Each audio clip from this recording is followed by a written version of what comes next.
Welcome back, history enthusiasts, to a compelling exploration of the darkest chapters of warfare. Today, we embark on a journey through the Eastern Front, a theater of war that bore witness to unparalleled brutality, claiming the lives of millions. Brace yourselves as we unravel the harrowing tales of resilience and the unforgiving nature of conflict in this tragic landscape. This is more than a mere recounting of battles. It's a solemn exploration of human suffering amid the grimmest theater of war in history. Get ready to witness the untold stories of the Eastern Front, where people fought with a ferocity never seen before.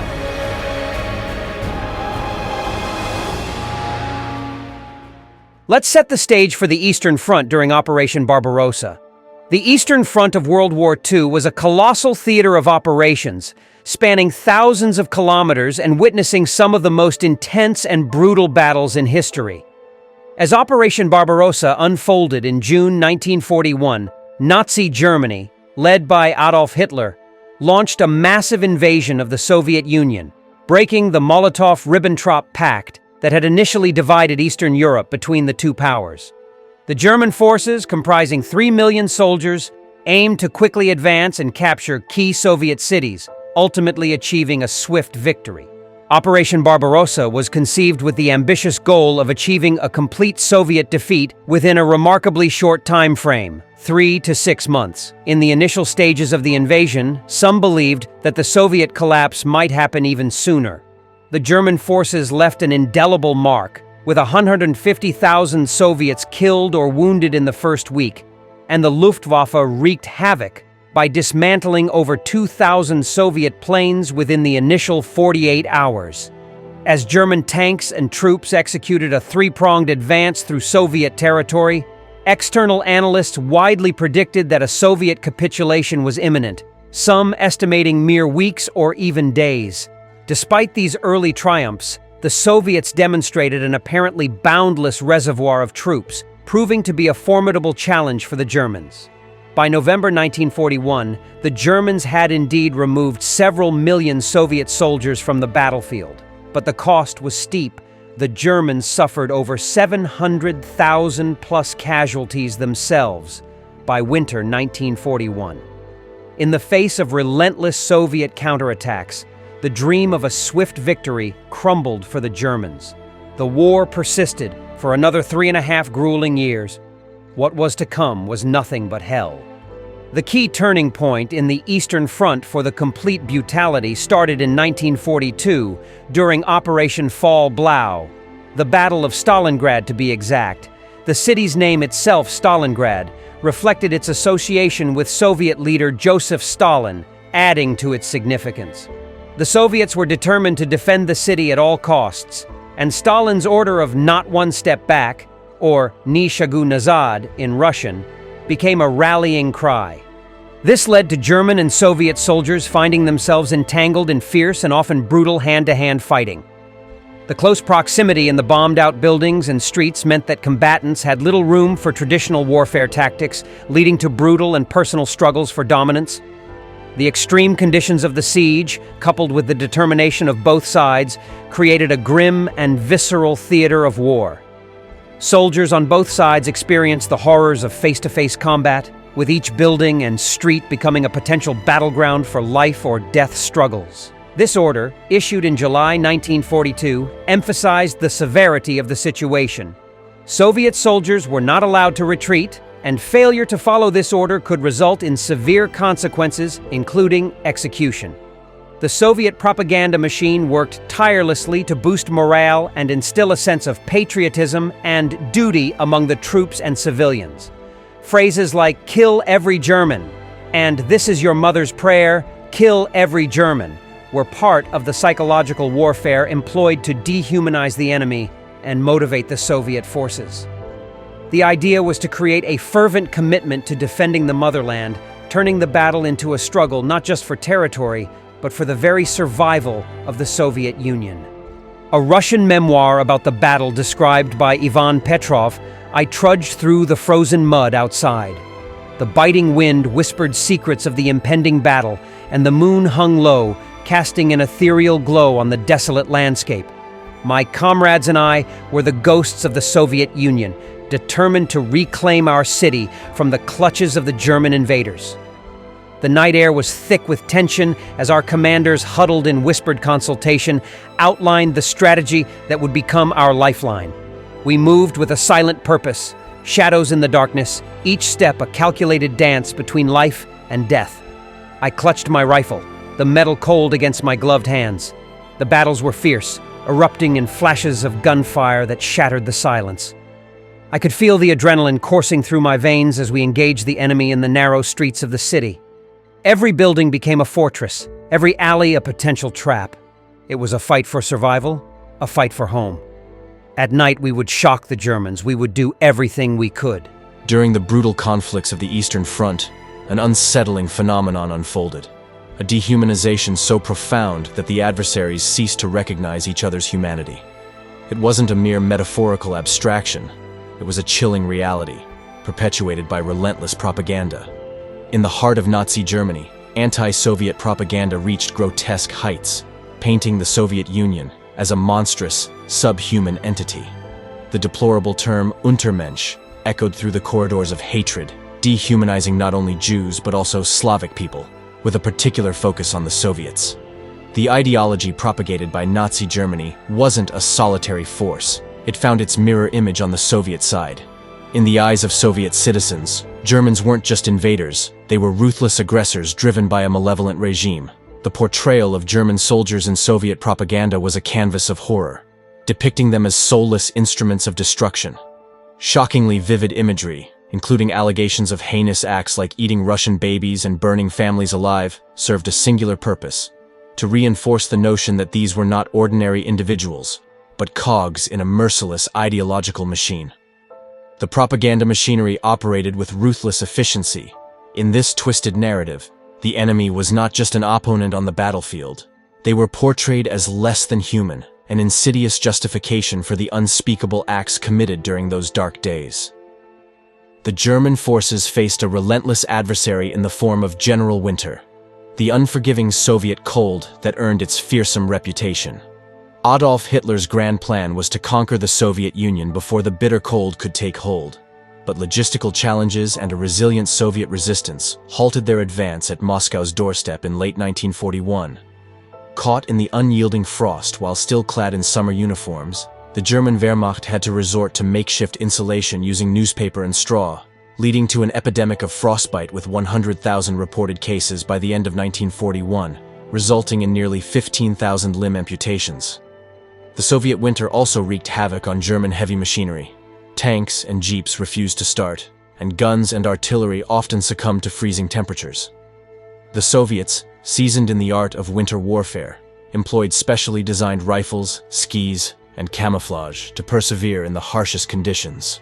The recurring deep freeze remained a constant challenge for the German armies throughout the war, but even the warmer months offered little respite. Soviet summers, scorching hot, and the miserable rainy seasons of spring and fall, known as the Rasputitsa, turned roads into waterlogged obstacles, making the fight against the elements as formidable as the enemy itself. In the wake of the devastating defeat at Stalingrad, the German forces were left reeling, caught in a relentless tide of Soviet advances. It was a time of uncertainty and desperation as the Red Army, fueled by newfound confidence and resources, relentlessly pushed the Germans back. The Battle of Kursk, a colossal clash of tanks and men, further tilted the scales in favor of the Soviets. The German forces, having suffered substantial losses, had no choice but to retreat once again. The Eastern Front, once a battleground where the Germans held the upper hand, was now witness to a determined Soviet offensive. As the Red Army pressed westward, reclaiming territory that had been under German control for years, the nature of the conflict evolved. Fierce urban warfare became the norm, with cities and towns becoming deadly battlegrounds. The siege of Leningrad, a symbol of Soviet resistance, was finally lifted, and the Red Army's momentum carried them into Ukraine, Belarus, and the Baltic states. For the German soldiers on the ground, it was a harrowing experience. The once seemingly invincible army now found itself in a series of strategic retreats, each one marked by the harsh reality of war. The conditions were brutal, with both sides facing the unforgiving Eastern European winter and the toll of constant combat. These battles were not just about territory. They were struggles for survival. The German forces faced not only the military might of the Red Army, but also the harshness of the environment and the overwhelming numerical superiority of their adversaries. It was a dark chapter in the history of World War II, where the tides had turned, and the once formidable German war machine found itself on the defensive against a resurgent and determined Soviet Union. Lieutenant Otto Müller led our ragged unit in a desperate retreat, the biting wind cutting through our threadbare uniforms. The Soviet onslaught was unrelenting, a relentless tide that showed no signs of receding. We'd set up defensive positions, hoping to slow their advance, but it seemed futile. The distant rumble of Soviet artillery echoed through the frozen air, a constant reminder that the enemy was relentless, always on our heels. Wave after wave of Soviet infantry charged forward, their figures emerging like specters from the icy mist. I couldn't help but marvel at their tenacity. We fought with everything we had, repelling one assault only to face another. The Soviets seemed impervious to the biting cold, as if the harsh conditions only fueled their determination. They charged forward with a fervor that defied the exhaustion that plagued our ranks. As we engaged in this grim dance of survival, the snow-covered landscape became a graveyard of fallen soldiers. The Red Army, with its sheer numbers and unshakable resolve, was an adversary that transcended the bounds of military strategy. It was as if they drew strength from the very environment that sapped ours. Days turned into weeks, and the retreat became a desperate struggle to outpace an enemy that seemed to have an endless supply of soldiers. The Soviet Red Army, with its relentless determination, became more than just a military force. It was an embodiment of an ideology, a belief that fueled their every step. In the midst of the chaos, I couldn't shake the feeling that we weren't just fighting for territory. We were up against an enemy driven by an unwavering conviction, soldiers who refused to bow to the hardships of war. The physical challenges of the environment were matched by the psychological toll of confronting a foe who seemed impervious to the brutal realities of our retreat. As the Soviets launched their counteroffensive, the battles took a dark turn toward increasing brutality. The Russians were unwavering in their resolve to reclaim lost territory, unleashing a ferocity that marked the years 1944-1945 as a harrowing period for the Germans. Beyond the Russian forces, other Asian nations, including Mongolian troops, joined the conflict, bringing a new level of ruthlessness to the fighting. During this time, the Mongolian soldiers, renowned for their complete disregard for the humanity of the Germans, engaged in a form of brutality that surpassed previous levels. The dehumanization was mutual. The Germans viewed the Mongolians as less than human, and vice versa. The Mongolians in particular showed no mercy, refusing to take prisoners, instilling fear in the German forces, who increasingly dreaded facing these relentless soldiers. As the Germans grappled with the unyielding Soviet advance, their defense efforts turned into a series of desperate last stands. Towns and villages transformed into intense battlegrounds, where every inch of ground was fiercely contested. The intensity of the conflict reached a point where hand-to-hand combat became commonplace, with soldiers engaged in close-quarter struggles, fighting tenaciously for even the smallest gains. By 1944, Germany was fighting on all sides. As the Eastern Front stretched across vast distances, German supply lines became strained and vulnerable. The scarcity of resources and the thinning of their forces meant elongated supply routes and easy prey for partisan attacks and sabotage. The reliance on railways, already under stress due to damage from warfare and deliberate targeting by the Soviets, reached a breaking point. Behind German lines, partisan groups operated with ruthless efficiency. Engaging in guerrilla warfare, they disrupted supply lines through sabotage and well-executed ambushes. Strategic retreats forced the German army to abandon or destroy crucial supplies, exacerbating the already precarious situation. The consequence of these challenges was felt acutely by the German soldiers on the Eastern Front. Food shortages and malnutrition became rampant, and some faced the grim reality of dying from starvation. Germans became desperate for food, and many different units within divisions were struggling to the brink of total malnutrition. The war, already a brutal and deadly affair, now added the silent specter of hunger to the list of adversities faced by the German forces. In a memoir stated, Logistical challenges haunted our supply lines, leading to critical shortages in ammunition, food, and fuel, which soon became the rule rather than the exception. The sheer magnitude of the Eastern Front strained our resources to the brink. Reinforcements seemed like a distant fantasy, and the once formidable defensive positions now stood thinly manned. Our defensive lines in Romania and outside Ukraine were threadbare. It's impossible to sustain. Not even the elite can help us from this dire situation. Our hope diminishes each passing day, and we fear the approaching day when the battle reaches our doorstep in Germany. One German soldier reflected on the harsh reality in his memoir. The rations, though meager, proved treacherous as comrades succumbed not to enemy bullets, but to the silent grip of starvation. The bonds forged in battle began to fray as hunger gnawed at our unit. Yet, amidst the hardship, an unspoken understanding prevailed. No blame, no resentment. We were all prisoners of a war that showed no mercy. Despite the dire circumstances, a peculiar resilience lingered among us. It wasn't the bravado of victory, but a quiet determination to endure, to survive if only for another day. We clung to the hope that somewhere, somehow, relief awaited us. Our search for sustenance led us to barren villages, where desperation drove some soldiers to resort to eating straw from the fields. Days later, fortune smiled upon us as we stumbled upon a small village just outside Memel. A generous family welcomed us with a feast, fresh sausage, chicken, and apple pie. We indulged as if there were no tomorrow, savoring a brief respite from the relentless grip of hunger. However, the next morning brought a somber revelation. Only 3 of us awoke, a stark contrast to the 5 who had shared in the feast. 2 of our comrades had perished in their sleep, their bodies unable to withstand the abundance of food. By 1944, the war of hate progressed. In the heart of Prussia, the Soviets, fueled by a potent mix of anger and determination, pressed on.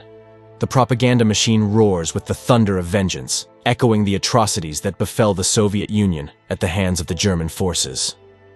Ilya Ehrenburg's words, like a fiery manifesto, encapsulate the raw emotions that have become the driving force for the Red Army. As the Soviet soldiers advance, each step is a resounding echo of retribution, a response to the havoc wreaked upon their homeland. The call to kill, kill reverberates through the war-torn landscape as a collective vow to stamp out the fascist beast once and for all. Ehrenburg's exhortation to use force and break the racial pride of these Germans reflects the depth of the animosity, the desire not just for victory, but to dismantle the very foundations of the enemy. The propaganda doesn't merely seek military triumph. It aims to assert dominance over an ideology deemed evil. Take the German woman as your lawful booty, declares Ehrenburg, underscoring the severity of the conflict. These words, though intense, serve as a reflection of the harsh realities of war, where the lines between morality and survival blur. Alexander Solzhenitsyn was a young captain in the Red Army when it entered East Prussia in 1945. He wrote later in his book, The Gulag Archipelago. All of us knew very well that if girls were German, they could be abused and then shot. This was almost a combat distinction. He was soon arrested and sentenced to 8 years in a labor camp. Other Russian officers agreed with him, and those who dared to report excesses of violence against civilians met a similar fate. Scenes of sexual depravity and horror spread throughout the eastern regions as in Silesia, Red Army soldiers embarked upon another horrendous spree of sexual abuse so brutal that in one instance, in Nice, 182 Catholic nuns were abused by Red Army soldiers, and in the Diocese of Katowice, the soldiers left behind 66 pregnant nuns. Civilians who were not exiled were subjected to brutality. As we are on this subject, we must also take into account it wasn't all of the Soviets. A large part of it was merely motivation and propaganda, as once the war was now outside of the Soviet Union. The soldiers needed motivation to fight on. Many were allowed to take advantage of the Western Europe population. Never before in history has something this tragic ever happened before. It's fair enough to say that the battles on the Eastern Front were a seething cauldron of animosity, a war not only driven by strategic objectives, but fueled by a profound and pervasive sense of hatred. As armies clashed across vast landscapes, It wasn't merely a contest of military might, it was a manifestation of deep-seated animosities that had festered for generations. The Eastern Front of World War II became an arena where historical grievances, ideological conflicts, and nationalistic fervor converged in a perfect storm of enmity. In Germany, it transformed into a war of revenge, going beyond the bounds of brutality. In no time, the Germans found themselves teetering on the edge of collapse. The once mighty gates of Germany crumbled, and the war machine, desperate for manpower, sought recruits from all walks of life. From 13-year-old boys to 65-year-old veterans, everyone was gearing up for a daunting, seemingly unwinnable struggle where the specter of death loomed ever larger. The grim confrontations unfolded along the banks of the Oder River, a theater of brutality where Soviet and German forces clashed in a merciless dance of destruction. The unfolding battles painted a vivid portrait of the harsh realities faced by those caught in the maelstrom of war. In the impending chaos, Berlin stood on the precipice of becoming a harrowing epicenter, a relentless storm of pure destruction and abysmal misery. The desperate battle that unfolded spared no one, and civilians found themselves unwittingly thrust into the front line, bearing the brunt of the onslaught. The once vibrant cityscape now echoed with the somber symphony of despair as hundreds of thousands faced the grim reality of imminent demise. As the conflict raged on, the beleaguered city became a crucible of suffering. The heart-wrenching tales of ordinary people caught in the crossfire unfolded like a tragic narrative, painting a poignant picture of the human cost of war. Families were torn apart, homes reduced to rubble, and dreams shattered in the wake of unrelenting devastation and revenge.